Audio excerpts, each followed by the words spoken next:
Hey everyone, so today we're going to go on a little adventure to figure out something that's actually super important: how we keep all the cool stuff on our computers safe. And get this, we're going to do it by imagining we're building our very own secret clubhouse. You ready? Let's get into it. Okay, so first things first. Just think for a second. Have you ever had a secret clubhouse? Or maybe you just dreamed about one. You know, that special spot just for you and your friends with its own secret rules, maybe even a secret handshake. Just hold that picture in your head, because it's the key to everything we're about to talk about. You know, when you really think about it, your computer or your phone, it's a lot like a secret clubhouse, isn't it? It's this private space, and it's full of all your personal stuff, your games, your pictures, your secret projects. And just like a real clubhouse, you definitely don't want just anyone wandering inside. And that, right there, that is the big question. With a real clubhouse, you'd probably have a password or a special knock, right? But for our digital clubhouse, how do we protect it?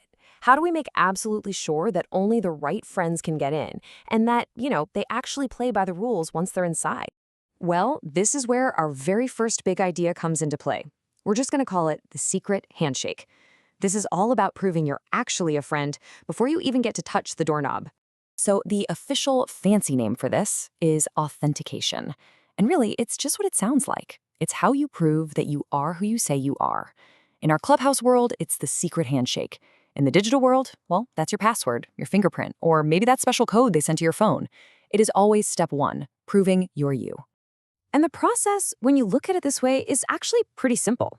First, you show up at the door and you give the secret password.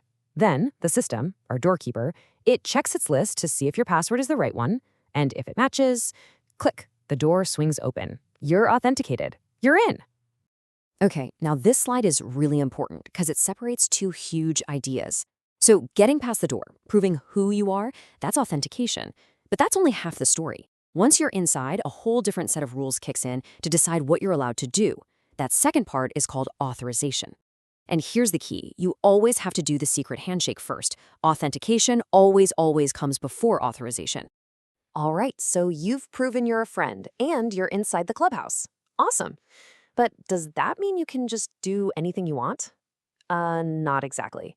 Now we need to talk about the clubhouse rules. And this is authorization. It's basically the set of permissions that decides what you can get to and what you can do. Like, can you play with the brand new video game console? Are you allowed to open the super secret snack box? Authorization is the system that says yes or no to all of those things. It's not about who you are anymore. It's about what you're allowed to do. Now, our clubhouse is pretty organized. It doesn't just have a bunch of random rules floating around. It actually has two really clever ways of keeping track of who gets to do what. Let's dig into the first one. Okay, so check out this table. It shows the first method perfectly. It's kind of like a guest list, but for each individual toy. So as you can see, Alex has permission to play with the blocks, but nope, can't open the snack box. Bella, on the other hand, she can do both. And Charlie can get snacks, but he's not allowed to play with the blocks. Every friend has a super specific list of permissions for every single item. So the fancy pants technical name for this is an access control list, or you'll usually hear it called an ACL. It's a way of doing security where the permissions are tied directly to the thing itself. So the toy has a list attached to it that says exactly which friend can play with it. It's super precise. But you can probably imagine if you have 1,000 toys and 1,000 friends, these lists could get really long. So to avoid having a crazy long list on every single toy, our smart little clubhouse has another system. And instead of focusing on the toys, this system focuses on the friends. It gives them special helper jobs. And here's the big difference, right? Instead of a list on the toy chest that says Bella can open this, we just make Bella the gamekeeper. And the job of gamekeeper itself comes with the permission to open the chest. So if Charlie is the snack monitor, he automatically gets permission for the snack box. You get the permissions because of your job, not because of your individual name. And that's our second big idea for authorization: roles.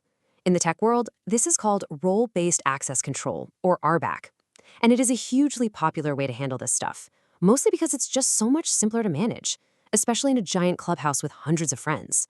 You just figure out the jobs and what they can do, then you assign friends to those jobs. So much easier than updating a separate list for every single toy.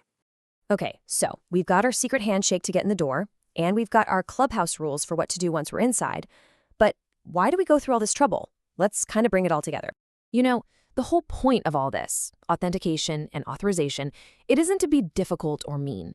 It's all about protecting the system. It keeps our digital clubhouse safe from strangers, it protects our most valuable data, our special toys, and it makes sure the system works the way it's supposed to, so that everyone who is supposed to be there has a fun and fair time. It's pretty much the foundation of all digital security.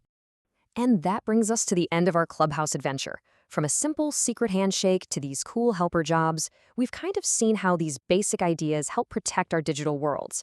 So I'm just going to leave you with one final thought. If you were designing your own secret clubhouse, what would be your number one most important rule to keep it safe and fun for everybody? Just think about it. And hey, stay safe out there.